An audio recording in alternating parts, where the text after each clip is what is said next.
Hey guys, subscribe for daily content. And if you're shopping for gear, make sure you check out the description for the newest items at some of the very best online retailers. There's also links for some of the items that I personally recommend. Thanks! What's going on YouTube? Metal Complex here, and today I've got, it's less of a review and it's more of a, hey, he finished this and the final production version of it is even better than the one that I looked at when I actually reviewed it. You can actually go back and watch the full review of the T.W. Price Designs The Dawn on my channel. Just type in Metal Complex and DAWN and you can hear me rant and rave about this, just celebrate it. This is an amazing knife. This was designed by somebody who was in their early 20s. This is his first design.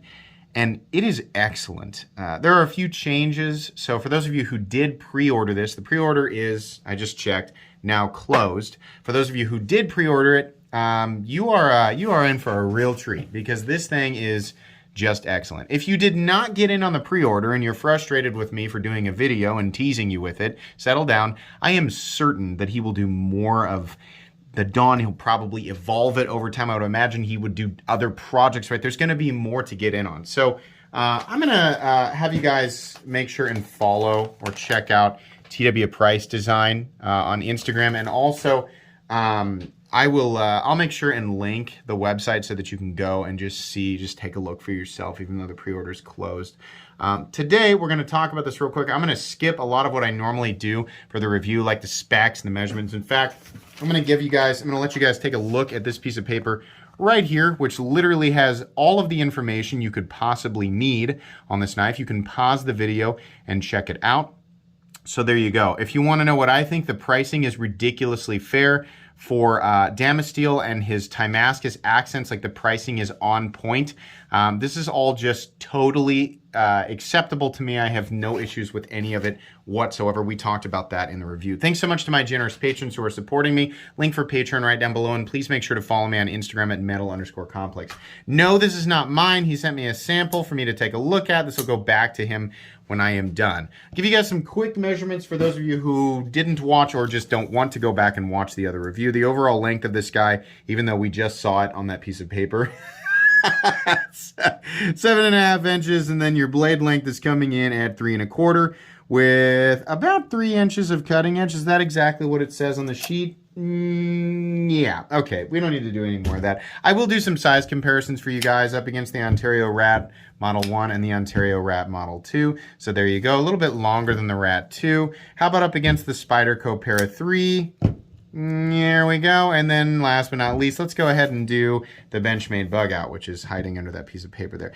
This is very close in overall length and profile to the Bug Out. No, it's not a copy, if that's where your brain went. No, you're in for a very frustrating experience with the knife world if you think that either of these knives are copies of each other. You'll just be spending however long you are a part of the knife world yelling, copy, copy at everything, right? No, not the case. This is a front flipper, but you can also reverse flick it because there is plenty of access to that fuller there. A lot of anything that was sharp on this knife, and there really wasn't that much. Like I just loved the pre-production sample that I actually handled. This is a full production sample. So what you're seeing here, for those of you who pre-ordered it, this is what you're gonna get outside of, your color choices and your finish choices, because there were a few different colors and, excuse me, there are a few different color choices and finish choices for sure. This is wonderful. I am a huge fan of the texturing he's done here. This is something that just meant, how many times have we seen, like, it's like, oh, check out this new design and it's cool and trendy and sort of just like minimalist and it's a front flipper and it's got all these cool, and then they just give us plain flat tie handles. Oh my God, I am so sick of that. Thank you for doing some nice texturing. This is so nice. He's actually, I didn't think it was that aggressive, the first one that I handled, but apparently he did, knocked it down a bit. We're still getting nice traction off of it, but it's definitely not aggressive enough to like bother your hands or fray up your pants or anything like that. Sorry, trying to do a left-handed front flip and show off my, my abilities as a right-handed human being. But no, this texture is perfect, nice and diagonal, just looks good. We've got some areas right here that are nicely chamfered and knocked down. This is a wonderfully comfortable knife. You can choke up on it. You can keep your hands back here in the standard position, still get 4 fingers on it. The pocket clip, he's also knocked this down a bit and made it less aggressive and less goose-billy, right? The corners of the clip are also knocked down. I wouldn't consider this a hotspot in the slightest. Access to the lock bar is just perfection. Look how we've got this right here. If you're used to my reviews, you know about the stuff that I complain about. I feel like this knife was designed... I know that it wasn't. It's just like this knife, I feel like, was designed around the critiques that I normally make, because it legitimately has everything that I like and nothing that I don't, right? Now, I still like traditional flippers, and I like thumb studs, and it doesn't have that, right? And I like my different this or that's and things, but as far as things that I generally critique, this knife has done it all correctly. We have the T8 hardware. It is very minimal, right? We have a captive pivot. We have a T8 pivot, right? The T8 lock bar insert screw. Basically, a nice large size fasteners that are way less likely to strip, and there are very few of them.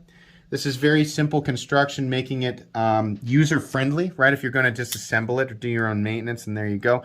We have nice milling on the inside. The weight, I think that was on the spec sheet, but I'm going to go ahead and weigh it anyway because, I mean, you know, my videos are all long and I repeat stuff, so why not? 3.25 ounces. The ratios on this thing are very good because of the profile of it, right? It's nice and thin up against the Spyderco Para 3. Definitely very thin, definitely very pocket friendly. This thing is just an absolute joy. And you know what? It looks good too, right? When you can see me there disengaging it, right? The choil area is falling down on my thumb, so it's not blade contact or anything. The detent is well tuned. It's very easy to front flip or reverse flick, whatever your preferences are. And the action is extremely smooth. It's just great, right? Everything that you could want in an EDC knife, right? As far as like a titanium frame lock with, pretty sure this is M390. Always, you know, now that we have like, now that M390 is not the go-to choice every single time, I have to check, but it's M390, right? This just has what I like. It has what a lot of people like. It's comfortable. It's a knife that you can definitely take out and use. It's not something I'd use for bushcraft, right? But if you're going to take it out and you're going to do continuous cutting over a long period of time, you can do that. Or if you just want it as an office carrier, just kind of a tool of convenience sort of EDC item that you just get out 2 or 3 times a week, it's going to do that. It has a nice, friendly drop point blade profile. We've got a little bit of a, you know, the fuller there, oh, that's a gunk trap. Oh, that'll, you know, I'll get chunks of cheese in there and stuff. Well, then clean your blades. Every now and then I see that complaint. I'm like, what is this complaint? Like people who cut the, you know, literally are cutting cheese or motor oil or something, and they go, well, it's in there now. I guess I'm going to go ahead and cut food that I'm definitely going to eat right afterwards because that's a flaw with the knife. So I guess I'll go ahead and do myself harm. Clean out your blade. Clean it off, right? Easy peasy. We don't need to be complaining about that. And it's hardly a gunk trap. I mean, you can see that these areas, right? I mean, this is pretty shallow. It shouldn't be, you know, difficult to clean out or anything like that. I think this is his... There's a hand rub finish, there's a bead blast finish, and there's a stone wash and a black wash finish. This looks like the tumbled finish or the stone wash finish, right? You know, personally, if I was going to pick one of these up, I would probably go all out and get it in Damasteel and Timascus because I just think that's cool. But the standard version of this knife just looks really good. This is just a good looking knife. And it's not often that we can get all of these elements together, right? A nice, lightweight, compact knife that is still what I would consider to be full size. Oh, it's not a lot, because a lot of people say, oh, unless it's the same size as the Cold Steel 4MAX, it's not a full-size knife. Okay. To me, this is still a full-size knife, right? There's plenty of cutting edge. Most people, the vast majority of people on a day-to-day basis will definitely not need more cutting edge than what this provides, right? Don't believe me? Ask people who only carry utility knives with a 1-inch blade. Believe me, they are down there. For some reason, they obsessively watch knife content and then complain that anything that is not a box cutter is overkill, right? So you Cold Steel 4MAX guys can go to town on the box cutter guys and vice versa, and the rest of us can enjoy this. Anyways, yeah, it's not often that we get all of these elements together in one, you know, as far as a knife enthusiast and somebody who actually does carry and uses knives, a perfect package. This is the reason, there's a reason that I said that this is one of the best knives of 2021. I stand by that. It really is. And now in 2022, when these things are going to be delivered, or they are, maybe some of you have yours. I honestly don't know. Yeah, the people who are getting these now, you guys are all going to be really impressed and really happy with them. It's just a nice, handsome blade. We don't have a lanyard hole. You guys know I don't care about that. We've just got some nice little standoffs here. Nothing crazy. The pocket clip is just beautifully done. Like it's not a long clip. It's not an overly short clip, right? The underneath the clip, you can see here, there's a spot that's milled, like a flat spot or a smooth spot. So when you're, this is coming in and out of the pants, it's not dragging against these ridges here. It's not, I don't think they're aggressive enough to fray up your pants anyway, but he just made it that much easier. He made it that much easier for this to slide in and out of your pocket, right, with one hand. You're not going to have to fight the seam or anything like that. It's a nice clip. The screw doesn't show because it's hidden underneath. He even hid the relief cut. He switched it. The relief cut was on the outside. Now it's on the inside. You can see it right there, so you get to enjoy this. This is just great. Stop pin, it's back here, right? It's fine. Nice place for it. Runs on bearings, obviously. Detent, nice and clicky. It's perfectly centered. I'll give you a look at that detent. Click, that's what we like to see. Oh, yeah. So, the OEM here is Bestech. I think you guys probably knew that. So, these are made in China. I think you guys probably already knew that. Obviously, those of you who pre-ordered it, you knew that, right? He made that very clear from the start. This is fantastic. I'm really excited to see what he does in the future. If you evolve on this, there's, as far as overall length and locking systems go, that largely comes down to preference, right? As a human being who has preferences, I can tell you that this design is a form of perfection. There is no such thing as a truly perfect knife because, like I said, we all have different preferences when it comes to blade shape, blade material, handle profile, overall length, and blah-da-diddly-doodly-diddly-diddly, right? We all have different preferences. I love how the ergonomic lines work with this knife, this size of knife, right? The shape of knife. This design and the way that it was executed is a form of perfection. This is about as close as you can get to as far as like my definition, right? Again, it's okay to have your own thoughts on this. If you're watching this video right now, you're probably wondering what I think. Otherwise, why did you click on it, right? But this is a form of perfection. This is definitely as close to a perfect design as far as how it was executed as possible. But there can be many forms of perfection. Perfection can come in many different forms. I would like to see him do an XL Dawn, right? Perhaps call it the noon. I don't know why. I don't know why you'd call it that, right? Or call it the mid-morning. Whatever. It would be cool to see an XL Dawn. It would also be super excellent to see a nested liner lock. But that's not something that he has to do, right?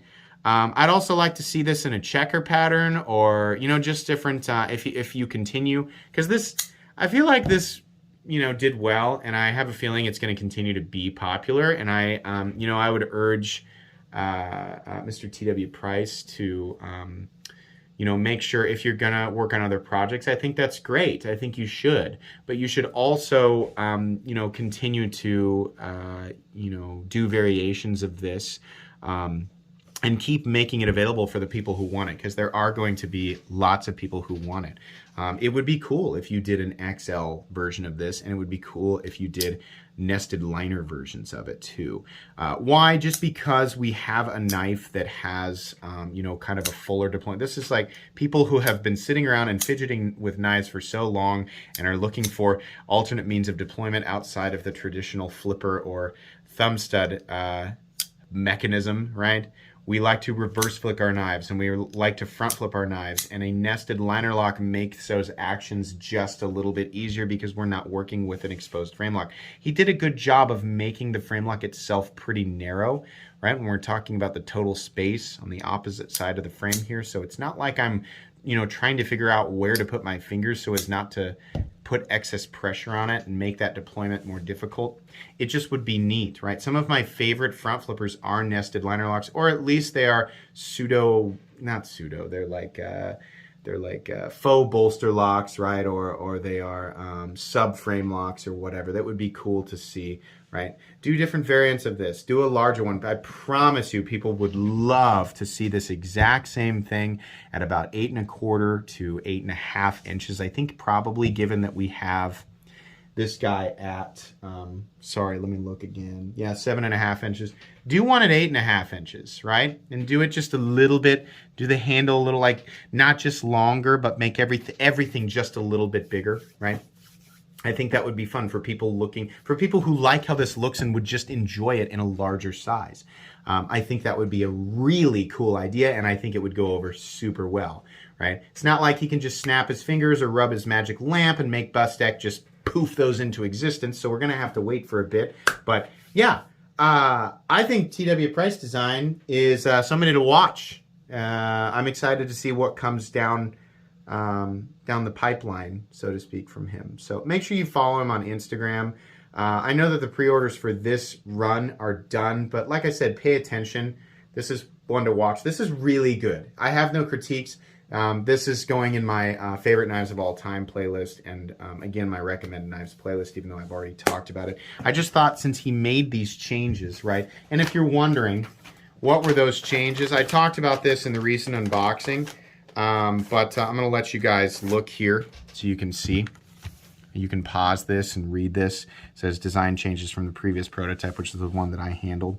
And then let's see here. I wanted to make sure I'm reading. I did not feel the need to change the degree of the lock interface on the blade because when I moved the lock bar into the scale, the pivot point moved outward.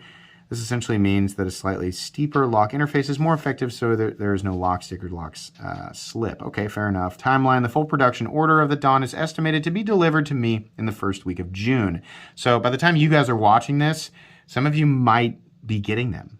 There will be 50 or less Dawns for first come, first serve sale after all of the pre-ordered knives ship out. So that's important. If you made it to the end of this video, there will be some extra ones available.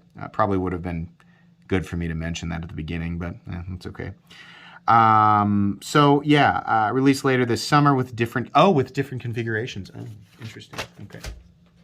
This is great. Huge fan of this. Very awesome. Nice work. That's going to be pretty much it today, guys. Please make sure to follow me on Instagram at metal_complex. If you enjoyed this video, leave a like. If you'd like to check out my other content, I do, of course, have lots of videos of knives that are either expensive or inexpensive that I do or don't like, so check those out. And if you enjoy all my content, go ahead and click on that Metal Complex logo right there and subscribe, because there's definitely more coming. Thanks again for watching, everybody, and have a great day.